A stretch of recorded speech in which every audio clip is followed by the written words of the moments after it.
안녕하십니까. 저는 오늘 AI를 쓰지 않으면 뒤처지고 AI만 의존하면 대체된다 라는 제목을 가지고 발표를 하게 된 백엔드 개발자 유성엽입니다. 반갑습니다. 별거 없지만 지금 몇 개월 안 되는 경력을 좀 나열하면서 뭐 하는 사람인지 좀 알려드리겠습니다. 현재 판교에서 핀테크 스타트업에서 종사하고 있고요. 코틀린 스프링부트를 활용해서 백엔드 개발을 하고 있습니다. 그 중에서도 이제 핀테크업이다 보니까 B2C 모바일 금융 서비스 개발팀에서 이제 카드 결제 플랫폼을 담당하고 있습니다. 아젠다는 다음과 같이 세 가지로 나누는데요. 쓰지 않으면 뒤처진다, 의존만 하면 대체된다. 세 번째가 그럼 AI 시대에 뒤처지지 않고 대체되지 않기 위해서는 개발자로서 어떤 방향성을 나아가야 될까라는 것을 한번 고민해보고자 합니다. 먼저 쓰지 않으면 뒤처진다라는 걸 가지고 발표를 진행하도록 하겠습니다.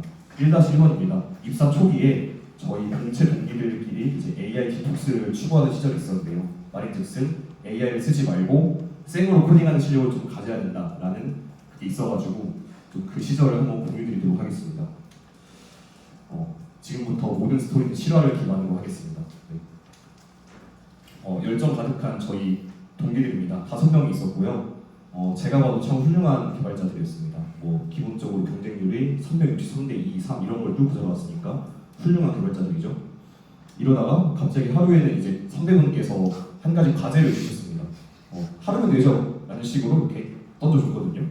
어쩌겠어요? 네, 했습니다. 이제 이 초록색이 저고요. 이제 앞뒤에 계신 분들이 이제 백엔드, 프론트엔드 한 분씩 붙어가지고 해당 과제를 수행했습니다.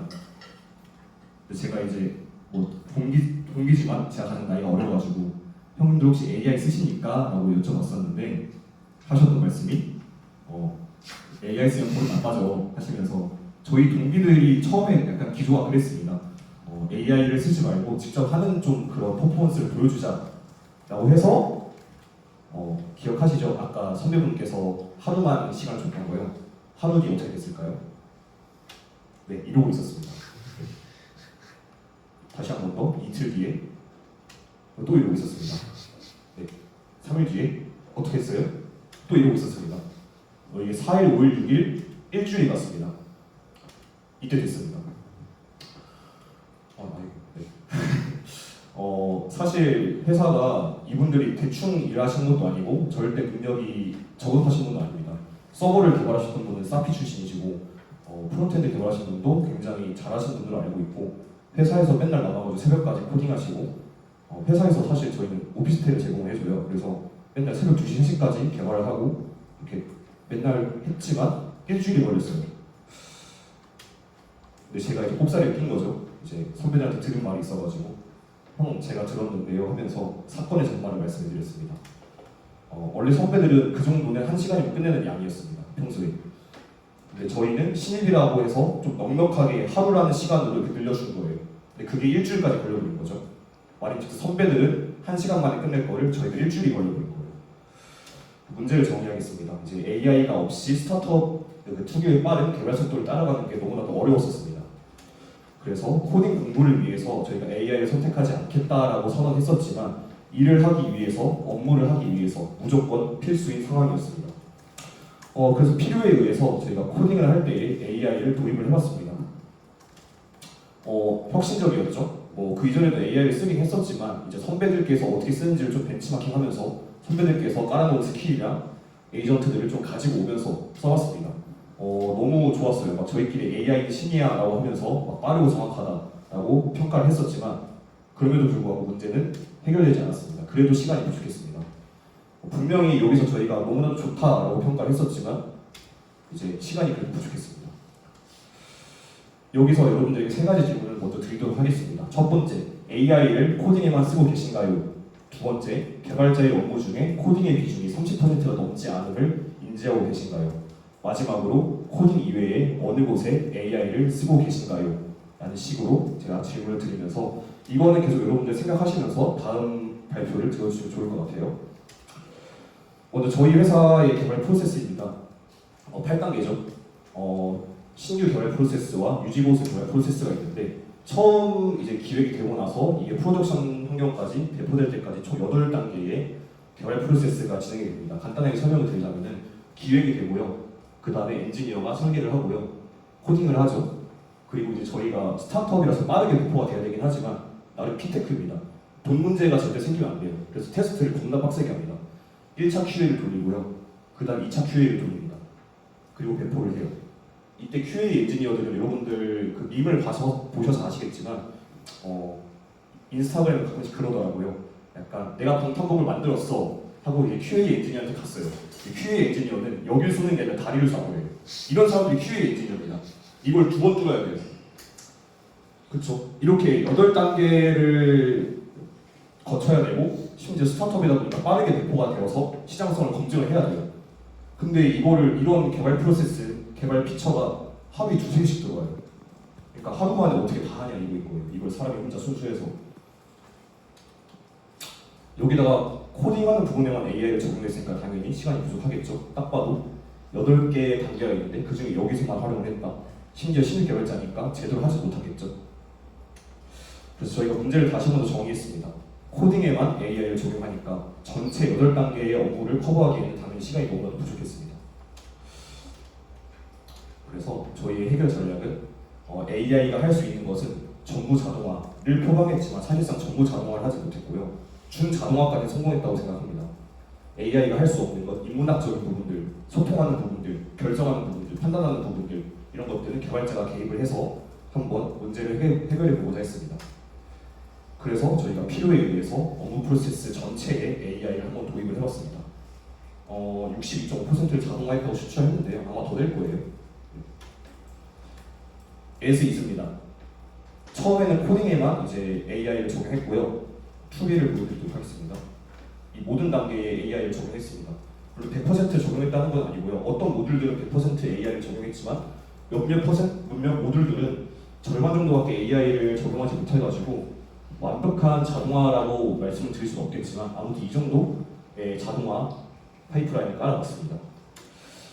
이제 어떻게 깔았는지 하나하나 한 단계 좀 구체적으로 설명을 드리도록 하겠습니다. 먼저 설계 단계에 AI를 좀 도입을 해봤습니다. AI와 대화를 하면서 이제 저희가 쓰는 표현인데 Plan First Human Approval이라고 해가지고 먼저 AI와 대화를 한 다음에 얘가 설계안들을 내려줍니다. 그리고 그걸 최종적으로 판단하고 결정하는 거는 인간이죠. 그래서 이렇게 철저하게 세팅함으로써 AI가 작업 범위를 이탈하는 것을 통제합니다. 심지어 저 같은 경우에는 이제 시퀀스 다이어그램과 플로우 차트를 보면은 그거를 AI가 넘겨주는데 한 번도 제 의도를 벗어난 적이 없어가지고 그것들을 좀 만들어서 해서 넘겨줬거든요. 실제로 이런 시퀀스 다이어그램들을 뽑아가지고 검증을 하고 AI에게 주면은 제 의도를 벗어났던 적은 아직까지 없었던 것 같습니다. 그리고 그 다음 이제 코딩 단계에는 여러 가지 방법론들이 있겠죠. 저희 좀 잘하시는 팀장급들은 멀티 에이전트 시스템을 통해서 혹은 이제 TDD 아시죠? 백엔드 개발하시는 분들 AI를 활용해서 TADD라는 방법론이 새롭게 나왔어요. 이거를 새롭게 적용하시는 분들도 있고요.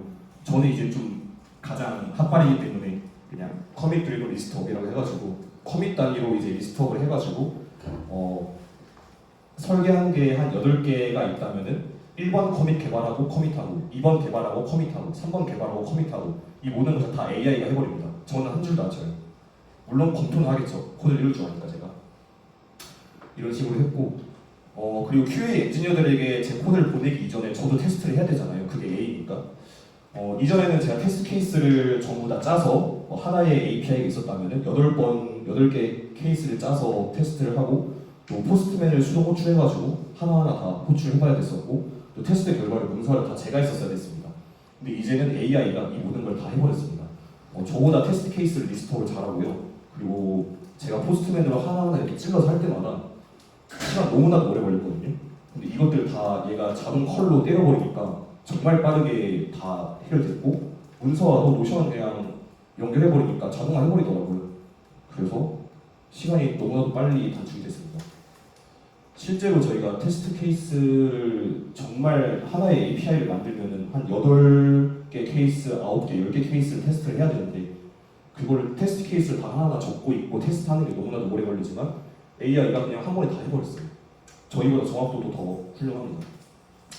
그 다음은 이제 테스트를 하기 위해서 테스트 환경에 배포를 해야 되거든요. 이것 또한 제가 합니다. 병합하면서 기충돌도 해결해주고요. 물론 검토는 제가 분명히 합니다.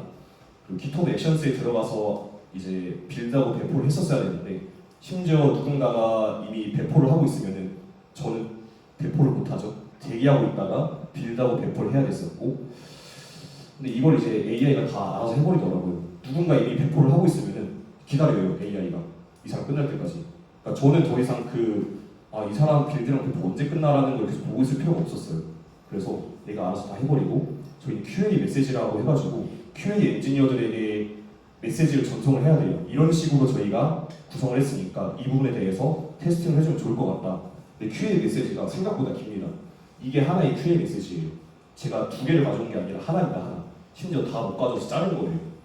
이거가 다 하나의 메시지예요. 이걸 한 번 보내야 돼요. 테스트 받을 때마다. 이거 여러분들 타이핑 빠르시다고 하셔서 다 10분 내에 적을 수 있으세요? 저는 못 적습니다. 심지어 생각하면서 적어야 돼요.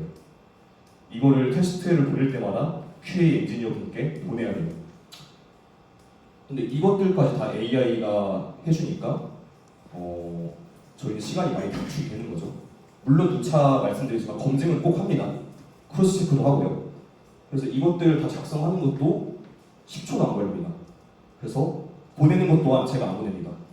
구글 챗을 쓰는데 그냥 여기 제가 모자이크 처리 해놨죠. 뭐 개인정보니까 누구누구 프로님 안녕하세요. QA 요청드립니다. 누구누구 프로님의 QA 요청입니다. 이런 식으로 다 AI가 보내는 거예요. 사람이 안 보냅니다.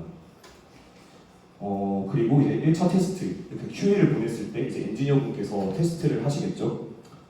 옛날에는 약간 사람이 하나하나 들어가서 서비스에 들어가서 버튼을 클릭하면서 테스트를 했다고 합니다. 근데 이제는 페이지에 들어가서 테스팅하는 게 사람이 아니라 AI가 합니다. AI가 직접 클릭을 하고요. 틀린 부분을 사람보다 더 잘 찾아내고요.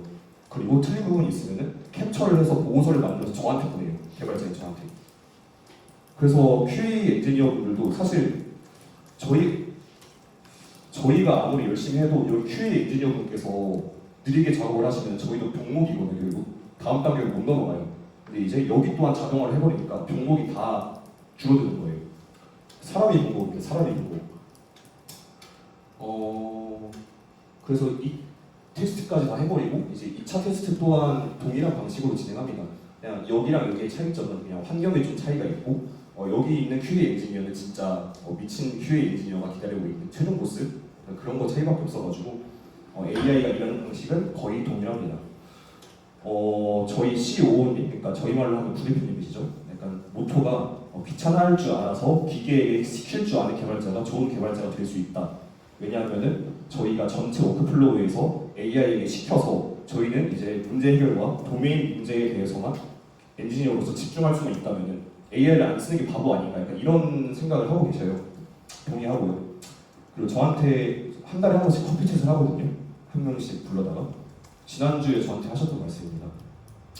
성실함이 장점인데 오히려 단점이 될 수가 있다. 우리 회사에서는 좀 더 귀찮아할 줄 알아서 AI에게 기계에게 시켜라. 그게 너의 어빌리티를 더 형성시켜 줄 것이다. 라고 말씀하셨습니다. 동감합니다. 회사의 방향성은 이러합니다. 사람이 직접 코딩하지 않습니다. 물론 검토는 꼭 합니다. 사람이 직접 노가다성 작업 환경을 세팅하지 않습니다. 사람이 직접 QA 메시지를 작성하지 않습니다. 사람이 직접 문서를 정리하지 않습니다. 다만 마지막에 검토를 하고 책임을 집니다. 이렇게 되면 이제 누군가는 질문을 할 수도 있을 것 같아요. 이러면 사람이 바보가 되는 게 아닌가라는 질문을 할 것 같은데 오히려 더 똑똑해져야 됩니다. 왜냐하면 AI 오케스트레이터로서 또한 AI 작업을 검토하는 사람으로서 프로덕션을 최종 책임을 지는 사람으로서 정말 많은 공부가 필요하더라고요. 왜냐하면 CS를 알아야지 AI 프롬프팅을 할 수 있고요. 똑바로 AI를 공부해야지 전체 AI 워크플로우를 짜서 정의하면서 효율성을 높일 수 있고요. 마지막으로 코드 레벨보다 그 더 상위 레벨까지 다 알고 있어야지 시스템을 설계할 수가 있습니다. 그래서 더 많은 공부가 필요한 거였습니다. 저도 실제로 아까 서두에도 말씀드렸지만 회사에서 복지 차원으로 오피스텔을 줘요. 왜 주냐면은 근무 시간이 9 to 6잖아요. 6 to 12까지 공부를 합니다. 계속 이것 때문에 집을 안 가요. 제가 그래서 일요일 저녁에 집을 나와서 오피스텔을 간 다음에 금요일 저녁에 집을 가요. 완전 불효자 자식이죠. 네. 그래서 공부할 게 너무나도 많아요. 그래서 여러분들에게 이쯤에서 중간 질문 한 가지 더 드려보고자 합니다. AI 도입 대상이 존재하나요? 라는 질문을 던져보고 싶습니다. 꼭 코딩이 안 돼도 좋은 것 같습니다. 저 같은 경우는 이제 저희는 스타트업이다 보니까 스크럼 기반으로 진행이 되는데 데일리 스크럼 업무 일지를 매일 아침 8시에 AI가 작성을 해줍니다. 제 기상 시간은 아침 8시 반이라고 적혀있는데 실제로 9시에 일어납니다. 9시에 출근해도 AI 덕분에 문서 정리를 굳이 하지 않고 바로 엔지니어링의 도메인 문제에 집중할 수 있습니다. 아마 AI가 해주지 않았다면 저 아침부터 와가지고 막 다 문서화 작업하고 있겠죠. 오늘 뭐 해야 되는지, 뭐가 잘못됐는지, 어제 뭐 해야 되는지. 그럴 필요 없죠. 제가 자고 있을 때 이미 해줬으니까. 실제로 제가 쓰고 있는 데일리 스크럼의 일부인데요. 데일리 스크럼 3요소라고 하면 다음 세 가지입니다. 공식 문서에 있는 것인데 What did I do yesterday랑 What will I do today? 그 마지막이 Is there anything blocking me라고 해가지고 뭘 했냐, 뭘 할 것이냐, 뭐가 날 막고 있냐 이걸 세 가지를 정의를 해야 되는데 아침마다 저희 이 세 가지 중에서 앞에 있는 두 가지를 AI가 정의를 해줍니다. 아침 8시에 어제 저의 커밋들을 보면서 마지막 세 번째만 제가 작성하면 되는데요. 솔직히 병목형상 항상 전 여기다가 나라고 적습니다. 내가 제일 문제다. AI가 제일 똑똑하고 내가 병목이다. 라는 사실을 저는 계속 인정을 하고 저는 그렇게 믿고 있습니다. 사람이 병목인 것 같습니다. 아무리 봐도. AI 방법론에 대해서 여러분 좀 많이 고민을 해보시면 좋을 것 같아요. 요즘에 AI가 하도 판을 치다 보니까 제가 대학교 3학년 때쯤에 챗GPT가 나와가지고 그때 프롬프트 엔지니어링이라는 것에 대해서 되게 공부를 많이 했었고 그 다음에 이제 컨텍스트 엔지니어링이라는 것도 나왔었고 이제 에이전트까지 이제 올라와가지고 오마이 오픈 코드나 최근에는 하네스에 대한 부분이 되게 많이 다가오죠. 근데 사실 AI 또한 공부를 하는 게 좋을 것 같다고 생각을 해요. 많은 분들이 그 프롬프트 엔지니어링에만 멈춰 있는 것 같아요. 여러분 혹시 대학생들이라고 다 들었는데 하네스 세팅까지 해보신 분 한번 손 들어보실까요? 좋아요. 그럼 나머지 분들은 AI 어떻게 쓰시는 건가요? 이거랑 프롬프트 엔지니어링에서 멈춘 사람이랑 하네스 엔지니어링까지 간 사람이랑 그 생산성의 차이가 너무 커요. 진짜 너무 커요. 프롬프트 엔지니어링은 더 이상 이제 물론 필요하긴 하지만 여러분들이 AI를 10을 쓸 수 있다면 2, 3까지밖에 못 쓰는 거다라고 저는 개인적으로 생각을 합니다. 그래서 좀 도전을 해보시는 게 좋지 않을까라고 이렇게 고민을 드리고요. 이러다 보니까 저희 회사 전 직원이 토큰 부정 현상이 발생을 합니다. 분명히 30만 원짜리를 구독을 하고 있는데 근데 오히려 매우 권장되고 정상적인 상황으로 인지가 되고 있고요. 오히려 회사 내 에이스, 팀장급들이 더 많이 돌려가지고 토큰이 부족하다고 맨날 찡찡댑니다. 그래서 어제였죠, 금요일이니까 어제 CEO님과 커피챗을 하면서 이제 나왔던 얘기인데 제가 작년 10월달에 면접을 보고 이제 그렇게 기술 면접을 봤었는데 저한테 어제 말씀하시는 건 이제 개발자들 들어올 때에는 너네 때처럼 그런 것도 질문하겠지만 이걸 꼭 물어볼 거야 라고 말씀하시더라고요. 에이전트 몇 개 돌리세요? 네. 이런 질문을 꼭 할 거라고 합니다. 두 번째입니다. 지금까지는 AI를 제대로 쓰지 않으면 뒤처진다라는 메시지를 가지고 던졌는데 두 번째는 의존만 하면 대체된다라는 것을 말씀을 드리고자 합니다. 디자인 오퍼레이션 시스템이라고 들어보셨습니까? 데브옵스는 아시죠? 데브옵스가 디벨롭프랑 이제 오퍼레이션스를 합쳐서 데브옵스라고 하는 걸로 알고 있는데 디자인 오퍼레이션 시스템이라고 하는 것은 이제 디자이너가 저도 이번에 회사에서 처음 들었는데 디자이너가 UI를 수정을 하면은 프론트엔드 코드가 실시간으로 자동 수정이 되고 프론트엔드 개발자는 그거를 검토 반영하는 것 그것입니다. 굉장히 빨라지겠죠. 그래서 부제를 제가 코드 레벨을 침범하는 디자이너라고 지었습니다. 디자이너가 이제 AI와 함께 코드 레벨을 침범을 해서 들어오는 것이죠. 단순히 제 생각입니다. AI로 인하여서 도메인에 대한 중요도가 매우 중요해지는 것 같다고 개인적으로 생각을 해요. 하지만 엔지니어링의 지식이 없다 하면 머지않아 이제 그 도메인만 안다고 해서 살아남을 수는 없을 것 같다고 생각을 합니다. 회사에서 몇 개를 봤거든요, 제가.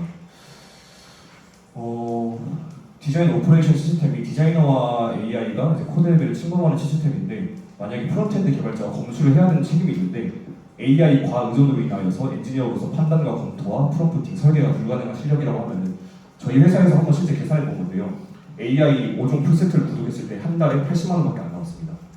제가 알기로는 한 달에 제가 신입 개발자니까 제가 제일 연봉이 낮을 거 아니에요. 저한테 300만 원 넘게 들어가요. 그러니까 300만 원 넘는 애랑 80만 원짜리랑 누굴 선택하겠어요? 당연히 회사에서는. 당연히 디자이너에게 AI를 줘버리고 해당 개발자를 해고시키는 것이 이득일 수도 있다는 생각을 합니다. 물론 이 프론트엔드 개발자가 진짜 능력이 있는 엔지니어라고 하면은 남기겠죠. 아, 형 잠깐만. 7년차 프론트엔드 개발자 선배신데요. 네. 아무튼 그리고 의존형 개발자의 특징을 말씀을 좀 드려보고자 합니다. 제 팀에 있는 앱 개발자 선배이라는데 코드를 이해 못합니다. AI만 의존을 하다 보니까. 두 번째, 왜 그렇게 설계했는지 이해를 못합니다. 마지막으로 AI 출력물을 검증, 책임, 검토하지 못합니다. 그런 사람들은 사실 문제 해결자로서의 개발자가 아니라 AI 출력물을 복사 붙여넣기 하는 게 인터페이스형 개발자라고 저는 개인적으로 생각하거든요. 또 한 번 실화를 기반으로 예시를 보여드리도록 하겠습니다. 정말 중요한 프로젝트가 있었어요. 회사 내에서도 중요한 전략적인 프로젝트였고 꼭 성공을 시켜야 되는 프로젝트였고 저희가 열심히 설계를 해서 빌딩을 해야 되는 프로젝트였습니다. 왼쪽이 저고요. 오른쪽이 선배입니다. 한 가지 설계한 이상을 가지고 오더라고요. 이상한 설계를 가지고 오더라고요. 그래서 제가 그 판단에 대한 근거를 모르겠어서 왜 그렇게 했냐 여쭤봤거든요. 이제 AI가 그러던데 라고 했습니다. 현업에서 종사하시는 분들은 이게 얼마나 미친 소리인지 모를 겁니다. 알 겁니다 분명히. 진짜 이상한 소리예요. 그래서 제가 이걸 듣자마자 저도 동쪄가지고 죄송한데 이제 좀 한 번만 다시 검토해 주세요라고 이렇게 요청을 드렸습니다. 하지만 저 마음속으로 나와봐 그러면서 이제 제가 직접 이 사람의 AI와 대화를 했겠죠. 왜 그렇게 설계했니? 하면 내가 당연히 근거를 대겠죠. 본인 판단에 대한 근거. 결국 이 AI가 그때 틀렸었어요. 왜냐면 사실 저희가 오전에 디자이너와 기획자와 다른 클라이언트들과 이야기했던 내용들이 그 AI한테 들어가지 않았기 때문에 틀린 판단을 하고 있더라고요. 근데 이제 이 사람은 그냥 AI 말만 믿고 막 저희한테 이런 방향으로 가자라고 이야기를 했었어요. 그러니까 이런 사람들은 어찌 보면 병목이거든요. 진짜 병목. 오히려 돌아가게 하고 일을 더 이렇게 돌아서 가게 하고. 그래서 이런 사람들의 특징, AI를 과의존하는 사람들은 오히려 인간 병목을 만들어내버려서 오히려 대체되지 않을까라고 개인적으로 생각을 합니다. 근데 이 사람, 이 선배 있잖아요. 놀랍게도 그 입사 성적 1등이라고 했습니다. 개발자 중에서 그 공채 입사 성적 1등인데, 근데 최근에 퇴사를 하셨거든요. 평가가 사실상 꼴등이었습니다. 왜냐하면 AI에 너무 과의존하는 거를 오래 하시다 보니까 입사 성적은 높았지만 사람이 망가지지 않았나. 그래서 여러분들께 꼭 이 말씀을 드리고 싶었습니다. AI에 과의존하는 습관을 한 달만이라도 유지하지 마십시오. 방금처럼 1등이 꼴찌가 되는 것을 제가 두 눈으로 봤습니다. 챕터 3입니다. 마지막으로 그럼 어떻게 해야 되냐? 대체되지 않기 위해서, 뒤처지지 않기 위해서 우리가 어떤 방향으로 나아가야 되냐? 솔직히 저도 방법을 모르겠어요. 저도 아직 6개월밖에 안 된 사람이고요. AI가 너무나도 빠르게 변하기 때문에 아직 정형화된 방법론이 나오지 않다라고 생각했기 때문에 어떻게 나아가야 될까? 그냥 개인적으로 제 생각을 한번 봤을 때에 꾸준히 AI에 대해서 관심을 가져보는 게 좋지 않을까. 왜냐면 너무나도 빠르게 새로운 기술들이 나옵니다. 따라가야 된다고 생각했고요. 또 인문학적인 요소 또한 필요하지 않을까. 기술은 이제 AI가 너무나도 잘합니다. 하지만 저들이 못하는 것들을 이제 저희가 엔지니어로서 담당을 해야 된다고 생각합니다. CS 지식 또한 중요하지 않을까라고 생각을 합니다.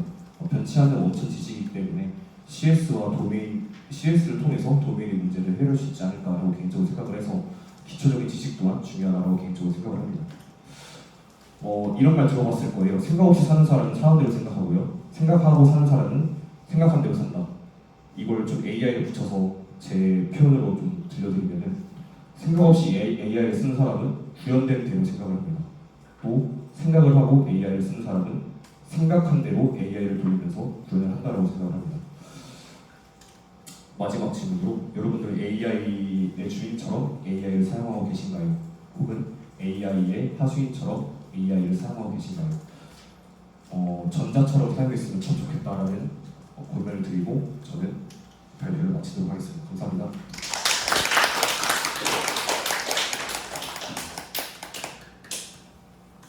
지금 발표자분께서 그 개인 사정으로 저희가 이따가 따로 질문 받을 때는 계실 수 없어가지고 질문 있으시면은 지금 해주시면은 더 좋을 것 같습니다. 지금 핀테크 스타트업에 근무를 하고 계신데 만약에 그쪽을 희망을 하는 사람이 호포를 준비를 한다고 하면은 어느 부분에 좀 깊게 들어가면은 그게 매력이 될까 예시를 들어서 막 트랜잭션 관리나 아니면 모니터링이나 아니면 테스트를 하는 게 좀 깊게 들어가는 걸 좀 매력적이다. 약간 이런 것들이 있는지. 일단 핀테크라고 하면 도메인에 대한 이해가 너무 중요해요. 그래서 도메인에 대한 그 기술뿐만이 아니라 그 핀테크 사업이 어떻게 돌아가는지, 뭐 페이먼트 게이트웨이가 무엇인지, 우리가 카드사와 은행사와 어떻게 연결이 되고 이거를 유저에게 어떻게 전달해 주는지, 약간 기술이 아니라 이 도메인에 대한 이해가 중요해요. 근데 그것들은 이제 인터넷에 많이 나와 있어요. 특히 뭐 토스 같은데, 뭐 카카오페이, 뭐 네이버페이 이런 훌륭한 빅테크 회사들이 블로그에 많이 올려놓은 걸로 알고 있습니다. 거기 이제 막 도메인에 대한 약간 그런 글도 써놓고, 그래서 그런 것들 좀 많이 보면 좋을 것 같고, 많이 이해하고 있으면 좋을 것 같고, 면접 때 그런 걸 어필하면은 상당히 그쵸 메리트가 클 것 같고요. 그리고 이제 핀테크 쪽은 중요한 5가지 기술이 있습니다. 저도 다 기억 안 나는데 첫 번째가 역등성 처리, 두 번째가 제시도 처리, 세 번째가 뭐였지?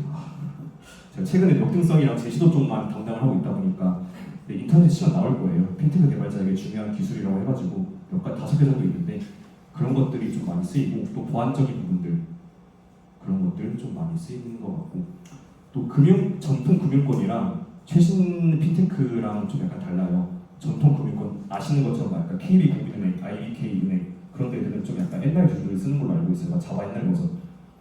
전 코틀린을 쓰거든요. 이게 좀 최근 기술들을 쓰는 핀테크 기업들은 약간 좀 그런 최신 기술들에 대한 그것들을 잘 받아들이기 때문에 약간 최신 기술에 대한 뭐 금융권이 아니라 핀테크라고 선호하신다면은 좀 최신 기술에 대한 좀 공부 또한 필요하지 않을까라고 생각을 합니다. 네. 좋은 조합. 그리고 핀테크에 다니는 사람으로서 좀 말씀드리지만 생각 잘하고 오세요. 저희 팀장분들 다 탈북입니다 지금. 금융권이라는 되게 제가 생각했을 때는 되게 집약적이고 뭔가 전문적인 기술이 필요한 도메인을 사용을 하는데 AI를 사용하면서 거의 자동화를 시키신 것 같아요. 근데 저도 개발하면서 느꼈던 점이 이 프로젝트만의 특별한 제한사항이 되게 많다고 생각해요.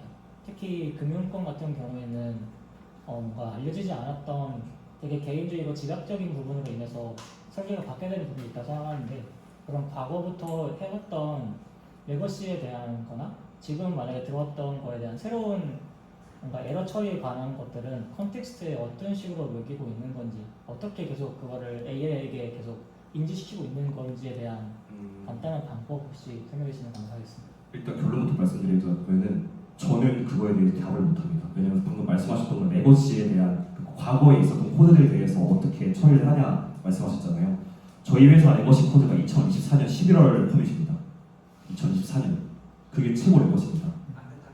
진짜 따끈따끈하죠. 이제 금융권에서 흔히 말하는 레거시는 제가 알기로는 한 2010년도에 했고 그때인 걸로 알고 있는데, 그래서 그 질문은 사실 제가 좀 사실 거의 최신 코드들이라서 최신 그거라서 옛날 것들에 대한 처리는 해본 적도 없고 솔직히 그럼 6개월 전 거는 어떻게 전 신규 프로젝트 투입이라서 다 제가 만들었어요. 네, 저는 제가 만들어가지고 답변을 드려서 죄송합니다. 네. 저도 궁금하긴 하네요. 만약 금융권에서 종사했다 하면은 그 전에 것들을 어떻게 처리할지에 대해서. 감사합니다. 네. 좀 약간 개인적인 개발적으로 질문인데, 네. 혹시 만약 테스트를 진행을 할 때 아까는 컬로 그냥 API를 만들어 놓고 테스트를 하신다고 했는데, 약간 테스트 코드를 실무에서는 테스트 코드를 좀 많이 작성해서 하는지, 아니면 그렇게 API를 만들어 놓고 컬로 호출을 보내서 그런 식으로 보통 많이 하는지 둘 다 합니다. 둘 다. 저희는 테스트 코드가 필수고요. 저는 좀 아직 실력이 부족해서 TDD에 대한 그 방법론을 다 이해하지 못해가지고 선 구현 후 테스트 코드를 작성해서 돌리는데, 제 선배들은 기본적으로 좀 테스트 코드를 먼저 깔아놓고 그걸 통과하게 약간 구현을 하는데, 일단 테스트 코드는 필수인 회사입니다. 저희는 그래서 테스트 코드는 무조건 작성합니다. 네. 둘 다 한다라는 걸로 답변을 드리도록 하겠습니다. 네. 형님 질문 안 하셔도 될 것 같은데. 포커를 너무 많이 쓰고 있다고 했는데 네. 포커를 줄이려고 했던 회사 뭐 방향 시도 같은 게 있는지. 일단 저는 없고요. 저는 토큰이 부족하지 않습니다. 저는 아직 AI를 잘 못 다루기 때문에 제 선배들은 이제 슬슬 그런 거에 대한 고민을 하는 것 같아요. 팀장급들은 좀 약간 계속 토론을 하고 있더라고요. 어떻게 하면 좀 더 잘 압축을 하고 어떻게 하면 좀 더 적은 컨텍스트를 유지하면서 최고의 효율을 뽑아낼지 그런 것들 좀 연구하고 계시는 것 같은데 저는 아직 그럴 단계가 아니라서 저는 아직 제일 막내예요 제가. 그 AI를 자동화 하시면은 뭔가 혼자랑 AI끼리의 소통이 되게 많을 것 같은데 그럼 다른 사람이 짰던 코드에 대한 리뷰를 많이 작성하는지가 궁금하고 다른 사람이 짰던 코드에 대한 리뷰를 작성한다? 다른 사람에 대한 리뷰를 작성? 보통 PR을 올리면 선배분들이나 이렇게 코드를 보면서 개선 사항이나 리뷰를 달아주는 경우가 많다고 들었는데 AI를 사용해서 개발을 하게 되면 뭔가 다른 사람들에 대한 리뷰 자체가 필요가 없다고 생각을 하시는지가 사실 개인적으로 코드 리뷰는 있어야 된다고 생각하긴 하는데 근데 저희는 코드 리뷰를 못 하고 있습니다. 원래 하고 있다가 최근에 너무 바빠져가지고 멈춘 상태고 약간 저희는 그 의도 리뷰를 많이 하는 것 같아요. 약간 다른 기업에서 하고 있는 걸로 벤치마킹 한 걸로 알고 있는데 사실 코드를 개발자가 직접 치지 않고 물론 검토는 하지만 의도에 대한 리뷰, 왜 이렇게 설계했는가, 시퀀스 다이어그램 왜 이렇게 그렸고 왜 여기서는 이쪽으로 데이터가 흐르게 했는가 이거에 대한 리뷰는 많이 하고 있습니다. 코드 리뷰에 대해서는 제가 답변을 못 드릴 것 같습니다. 많이 해보지도 않았고 솔직히 저는. 네.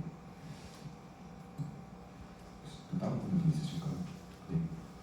아무래도 핀테크 기업이다 보니까 보안이 좀 중요할 것 같은데 AI로 코딩을 하다 보면은 약간 보안 쪽을 덜 뭐라고 해야 되지? 보안 쪽을 되게 고려를 안 하고 설계할 때가 있더라고요. 혹시 그런 건 어떻게 해결하셨는지 궁금합니다. 그럴 때는 이제 순수 코딩을 합니다. 팀장급들이 이제 나가야 되는 것들. 저희가 아무래도 연례 행사로서 그러니까 한 달마다 한 번씩 해킹이 들어와요. 진짜 뭐 국내 개발자한테 해킹 받을 때는 뭐 다 막습니다. 제가 지난달에 저희 친형 상견례를 가고 있었거든요. 토요일 날 가고 있었는데 갑자기 회사 그 메신저 방이 난리가 난 거예요. 뭐지? 봤더니만 알고 보니까 인도 개발자한테 해킹 받고 있다고. 인도 개발자 짜릿합니다 진짜로. 그때 6천만 원 됐고요. 네. 근데 사실 웬만한 건 다 나가요. 어떻게 막는지 솔직히 잘 모르겠어요. 저는 그쪽에 대해서 아직 지식도 없어서 제 담당도 아니기 때문에. 근데 약간 AI가 그 보안적인 이슈가 있는 거는 확실히 인지를 하고 있고 막는 부분에 대해서는 다들 고민을 하고 있는데 죄송하지만 저는 아직 신입인지라 그거에 대해서 어떻게 설계했는지는 저도 솔직히 모르겠습니다. 선배들이 짜놓은 프레임은 좀 있는 것 같긴 하더라고요.